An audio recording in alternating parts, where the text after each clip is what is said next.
Hello everyone, Manithral here, and welcome to the weekly update video for RS3. Now this week we actually have a new D&D that has come to us, plus a rework of another one.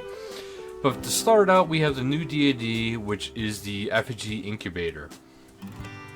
So before you can get started this, you need to have completed. So this is actually mildly high level D&D, but you have to have completed Desperate Measures. And you have to have at least level 85 in either invention, crafting, rune crafting, or smithing. Obviously, all of the above would help out even more. So you'll also need to have a word with Mr. Mordot, a mysterious yet familiar figure who has been lurking around the base camp. And he needs your particular skill set to investigate this. Once you completed a short mini quest, you'll gain access to the Effigy Incubator, gather materials and empty effigy casings, and then make your way to the workbench, where your assistant will help you craft an effigy. Repeat the process as many times as you can while the incubator is fired up. Once it's out of juice, it's time for you to take your new effigies out into the world. So each effigy will sort to 60k XP from a specific from 4 specific skills. So they are as following: explosive and volatile, 2 different effigies. They are affected by cooking, fishing, mining, and woodcutting. Unstable and erratic are affected by the divination, farming, hunter, and rune crafting. It's actually important to know that the newest thing, the newest piece of the jewelry, the boon, the brooch. Sorry, the brooch is actually, you can actually work with these. So keep that in mind as you're doing this. But once the effigy is full, you can open it up to reveal a XP boosting prize. Explosive and unstable effigies will leave you with the effigy bonus XP stars, which have a chance to upgrade to the Dragonkin stars. Erratic and volatile effigies contain the effigy lamps, which can go up to the Dragonkin. So it says come back the next time the Effigy Incubator is charged to make more effigies, and see what your assistant has learned about the Dragonkin while you've been gone. So it says you can also return throughout the month to collect materials from the various nodes in the lab and trade them for incubator points, which you can exchange for up to 10 ready-made effigies. And if you're desperate for more effigy action, you can always use a D&D reset token, but beware, this option won't help you progress the story any faster. If you want those lore reveals, you'll have to play along with everyone else. So it is important to remember that this is a monthly D&D, but it is pretty freaking good. Up next, we got the Penguins Rework, so the Penguin Hide and Seek Rework, and it says it's been roughly 12 years since this actually came out, and so they kind of revamped the program and how it really goes. To celebrate, they've introduced a big bucket full of updates to the minigame, including an improved reward shop, new rewards, and loads of different quality of life changes. So, the first thing you'll spot upon entering the new reward shop is the XP/GP prices of all the items have been rebalanced. You'll also see that there's a new kind of currency being tracked, Penguin Spotted. This fills up, as you might guess, whenever you spot a penguin. So primarily, the currency lets you gain upgrades to the Penguin Spy device, a nifty little gadget that you'll get for free from the Ardougne Zoo. A fully upgraded spy device will let you get hints for specific penguins, scan for nearby penguins, and even freeze penguins in place to help other people spot them. The one thing it doesn't do is tell the time. Other rewards include the Birdwatcher and Spy Master titles, the Transmog case that allows you to disguise yourself as a penguin whenever and wherever you like, and an adorable baby penguin pet named Sheldon. So, get bird watching and check everything out. And it says about the enter the secret agents. These highly trained penguins are the cream of the crop, the pick of the bunch, the stars of the class. You get the picture. Up to 2 of them will be hiding in Gielinor at any one time. If you manage to find them, you will be rewarded 2 penguin points in a treasure trail casket ranging from easy to master. That is something that's actually important to remember. If you see the secret agent ones, you can get a treasure trail clue reward. Keep that in mind. There's one thing you need to be aware of. Every time you spot a regular penguin, there's a chance that Agent 007 will spawn in your vicinity. Like the other secret agents, 07 will hand over treasure casket and 2 penguin points when spotted. The catch is he's only visible to the player who spawns him. You might say the 2 of you have a bond. Sorry, I don't know what that part was for me either. So it says, from Ardone with Love, fully upgraded the penguin spotting devices. And the Penguin Adoption Agency unlocked the Sheldon pet. So that's actually some kind of cool stuff to keep in mind. But there is a penguin celebration bonus. So it says that from September 14th to December 27th, you can expect a flurry of KGP activity all over Gielinor. Agents 1 through 6 will spawn more frequently, and spotting your first penguin during this period will grant you a D&D reset token. Of course, I will have to try to find out more information to see if this is also allowed with, Ironman, if you can actually get the Clue Scroll tokens, or Clue Scroll caskets. In other news, we have Prime Gaming. It says, has all the talk of the penguins and effigies got you itching to try out some of the members-only content in RuneScape? Then you're lucky, because from September 15th to October 13th, you can get 7 days of membership for free when you link your Prime Gaming and RuneScape accounts. So, if you're part of the Prime Gaming, it's a perfect time to do that. And also, don't forget, the finalist announcement is going to be coming up here pretty shortly. And for live streams this week, we have Tuesday, September 15th at 1600 game time, Ninja Natter. Wednesday, September 16th at 1600 game time, Jmod Tea Break with Mod Warden. Thursday, September 17th at 1100 game time, Meet Penguins.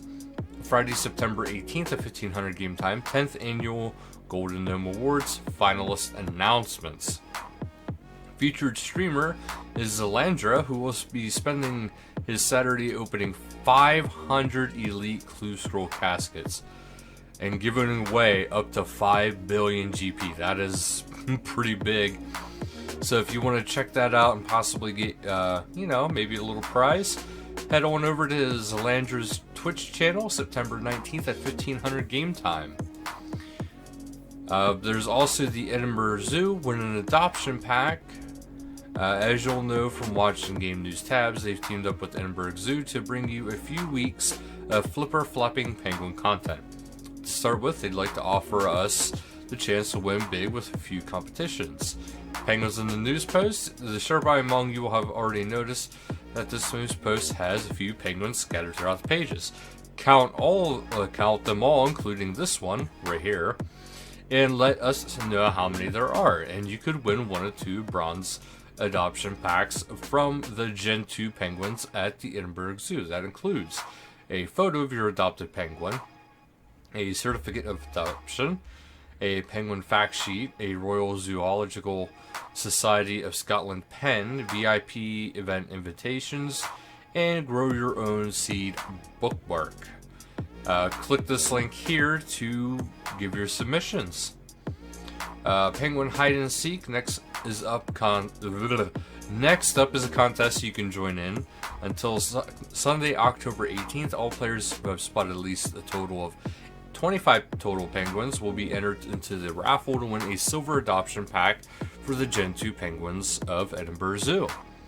This includes a photo of your adopted penguin, the certificate, a penguin fact sheet, Everything else in bronze tier, your name displayed on the penguin enclosure, 2 free tickets to visit either the Edinburgh Zoo or the Highland Wildlife Park, a free subscription to RZSS's award-nominated Lifelinks magazine. And then there's also the Jmod Hide and Seek on September 23rd. Mods Kari and Niku will be transmogged as penguins, and they will be hiding somewhere in Gillinor. On the day, Mod Porky will release the password that you can write in chat once you track them all down. Those who do manage to find them will receive free bonds and will be entered in to win a raffle of the Silver Adoption Pack, which includes a photo of the adopted penguin, the certificate, a fact sheet, everything in bronze tier, name displayed, 2 free tickets, and the subscription to RZSS's award-nominated Lifelinks poster, magazine. Everyone who watches the stream will also get a chance to participate in the live raffles to win the bronze adoption packs. Penguin Social until October 4th. When you find a penguin in-game, screenshot it and share on social with the RS Penguin Seeker hashtag, and they'll reward the best and most creative ones with bonds and bronze adoption pack for Gen 2 penguins at the Edinburgh Zoo. And the penguin party, not a problem. Their friends at the Edinburgh Zoo prepared all kinds of penguin-y activities for you to play around with. If you have a small human in your home, they can join in too. There's also the RZSS Animal Behavior Hub. So go ahead and check that out. You can learn about penguins, koalas, behavioral research techniques. You got Rocky's Road. And it says if you're lucky enough to have some Lego at home, crack it open and learn to build your own penguin. Use the password aquatic to unlock the fun and learn all about RZSS and Project Pinnamin. Keeper Talk, learn all about penguins that call Edinburgh their home straight from the source. And then Penguin Parade, which, sorry, is a lot of penguin. There are videos, fact files, and an egg game, and even some Zen coloring sheets to enjoy. Also, feel free to support the Edinburgh Zoo. This is about endangered animals. Everything's that's been going on. The word, it even says here, COVID-19 has actually had a huge impact. Because obviously, they can't get as many people in to visit, so they're not making nearly as much money. But it does say that it does actually cost them £130 a day to feed a penguin colony. Which, penguin colony, it sounds not that bad, but still, that can add up if, the zoo's not making that much money, especially with everything else going on. As far as the creative corner, we have Willow Creative, who has a Lanakia cosplay, which actually looks extremely good. She even has a little bit of the staff right there. We also have another thing from Legend Arts, which is a ghoulishly glowy portrait created for the equally talented Enco Draws. It's kind of nice to see a handmade gift, and not entirely sure what that all depicts right there, but that is actually really cool looking. Featured clan. If you haven't joined the clan, the Strike Force clan is a great place to start. Honestly, a lot of clans are pretty awesome. Do check out trying to join a clan if you're one to look to try out RuneScape. Finally, we have our patch notes, which now we get into the little bit of it. Clans, you can now renew your summoning points using the obelisk in your clan citadel. Clan chat guests will now receive a message explaining that they do not have permission to talk in clan chat immediately after joining. The kick message for clan members can now be found in the quick chat box. Mobile added an option to toggle the mobile connection and battery status display. This option is found under settings, gameplay interface, UI customizations on the mobile client. other. After leaving the familiarization D&D, you will now be placed back at the obelisk in Taverley instead of the Lumbridge Crater. The XP claim screen now uses the standard XP UI. Unavailable skills are grayed out. Bug fixes. The percent has been removed from the first bonus quantity in Tsunami ability description. Fix an issue with an unattackable rabbits in the Lumbridge Crater. The Skull of Remembrance now interacts properly with Zelania's gift. And the Gilded Cabbage. Fix an issue that occurred when using the enchant crossbow bolt spell during PvP. Fix an issue that was preventing some players from completing the Stronghold of Player Safety. The blueprint hover sound has been removed from the vendor's workshop. The ladders on the ships in Witchhaven and Brimhaven will no longer cause players to teleport. The Legacy mode interface is no longer causing crashes. Gold wrist options activated into Thesalia's clothing shop will no longer appear silver on a female character. Corrected the climbing animation for various ladders in Rework and ensure that the player will appear on the right side after climbing down.